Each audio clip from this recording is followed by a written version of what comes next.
মিষ্টির দোকান আছে, কারোর কাপড়ের দোকান আছে, কারোর খাবারের দোকান আছে, আর অধিকাংশই ব্যবসা করে। তার মধ্যে একটু পড়াশোনা করে, এও পড়াশোনা। কিন্তু এদেরকে একটাই মোটিভেট করা হলো যে দেখো আমাদের মনের মধ্যে দুটো জিনিস আছে, একটা সুমতি আছে, একটা কুমতি আছে। আমি যদি কনসেন্ট্রেশনটা করি, আমি মনোসংযোগ যদি করি, আমি প্রাণায়াম যদি করি, তাহলে কি হবে, আমাকে সবসময় কী করবে না এই কুমতিটাকে সরিয়ে দেবে।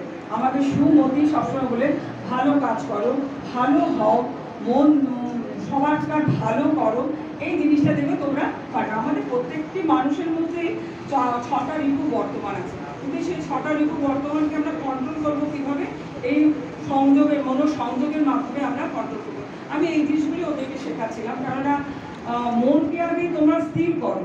মন স্থির না করলে তোমাদেরকে আবার প্রত্যেকের মন খারাপ বাড়ির জন্য, তাহলে তোমরা খুব তাড়াতাড়ি বাড়ি ফিরে যাবে।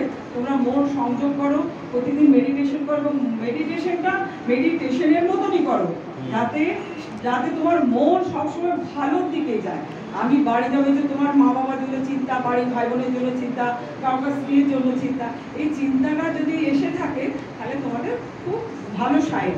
তাহলে তোমরা সেই চিন্তার মধ্যে দিয়ে মেডিটেশন করো।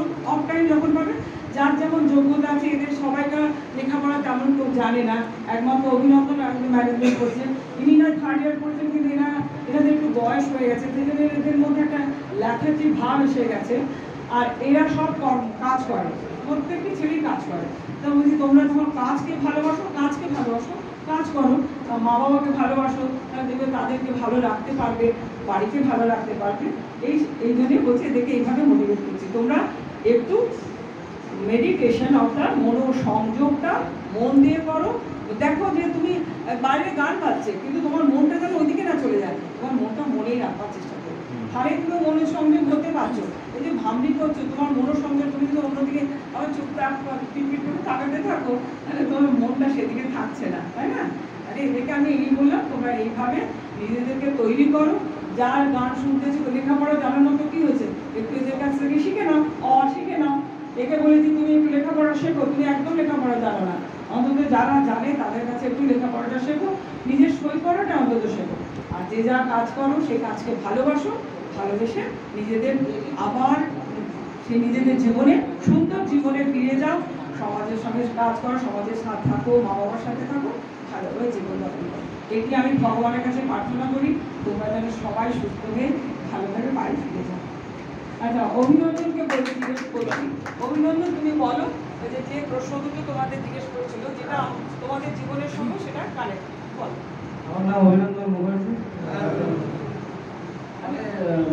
এখানে আমাদের জীবনে এখন শেখানো হলো আর কি, যে বাড়িতে মানে নতুন একটা জায়গা যাওয়ার পর বাড়ি গিয়ে আমরা মানে কী করবো আর কি, যে বাড়ি গিয়ে আমরা প্রথমে বাড়িটা পরিষ্কার পরিচ্ছন্ন করবো, খাবারের ব্যবস্থা করবো, বা তারপরে আমরা কোনো কাজের জায়গায় গিয়ে অনেকদিন বাদে গেলে কী কী করবো আর কি, সেই জিনিসগুলো জানানো হলো। তারপরে এখানে বললো মেডিটেশন করলে কী কী হয়, তারপরে মেডিটেশনের অনেক রকম পদ্ধতি থাকে, সেগুলো আমাদের জানা থাকে, সেগুলো বললো আর কি।